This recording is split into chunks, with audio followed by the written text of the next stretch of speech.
നമസ്കാരം. Bin media ന്യൂസിലേക്ക് സ്വാഗതം.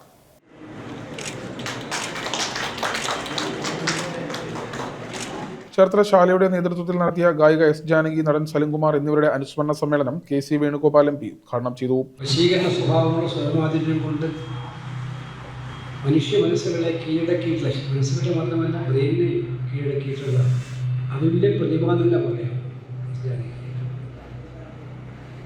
യഥാർത്ഥത്തിൽ നമ്മുടെയൊക്കെ ജീവിതം എന്ന് പറഞ്ഞാൽ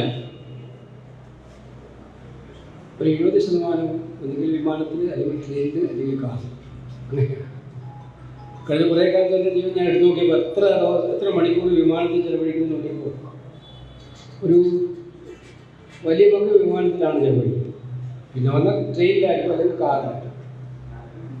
ഈ യാത്രകളൊക്കെ തന്നെ നമ്മളെ സമ്പന്നമാക്കുന്നത് എന്താണ്? എനിക്ക് വ്യക്തിപരമായിട്ട് പഴയ കാലത്തെ പാട്ട്.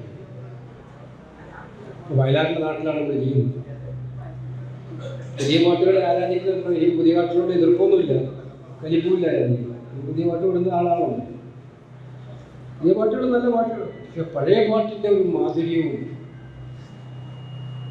അതിൻ്റെ ഒരു സ്വാധീനവും കോളേജിലും സ്കൂളിലും പഠിക്കുന്ന കാലഘട്ടത്തിൽ വീണതുകൊണ്ടായിരിക്കും അതിങ്ങനെ കേൾക്കാനും പാടാൻ അറിയില്ലെങ്കിൽ കേൾക്കാനുള്ള അഭിമാനിച്ചു. ആ പാട്ടുകൾ കേൾക്കുമ്പോൾ എസ് ജാനകിയുടെ പാട്ടുകൾ ഇല്ലാതെ നമുക്ക് എങ്ങനെ കേൾക്കാൻ പറ്റും?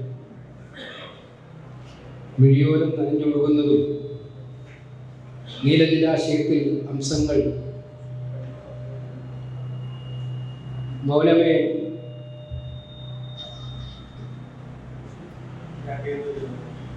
കിരണങ്ങൾ ഒഴിവുകയില്ല. അങ്ങനെ 1200 സിനിമകളിലായിട്ടുള്ള പാട്ടുകൾ. സംസ്ഥാന നാടക ഗാനരചന അവാർഡ് നേടിയ രാജീവ് ആലുങ്കലിനും ബാലൻ സിനിമയിലൂടെ ശ്രദ്ധേയനായ ബാലൻ, നടൻ ആദിശേഷനും ചടങ്ങിൽ സ്വീകരണം നൽകി. ചേർത്തല ശാല പ്രസിഡന്റ് അഡ്വക്കേറ്റ് CV തോമസ് അധ്യക്ഷത വഹിച്ചു. റോക്കിയം Thottankara, K Babumon, Cherthala കാവ്യദാസ്, KP Venugopal, KP Natarajan, Sadanandan Panavally തുടങ്ങിയവർ സംസാരിച്ചു. തുടർന്ന് സലിംകുമാർ മിമിക്രി ഫെസ്റ്റും നടത്തി.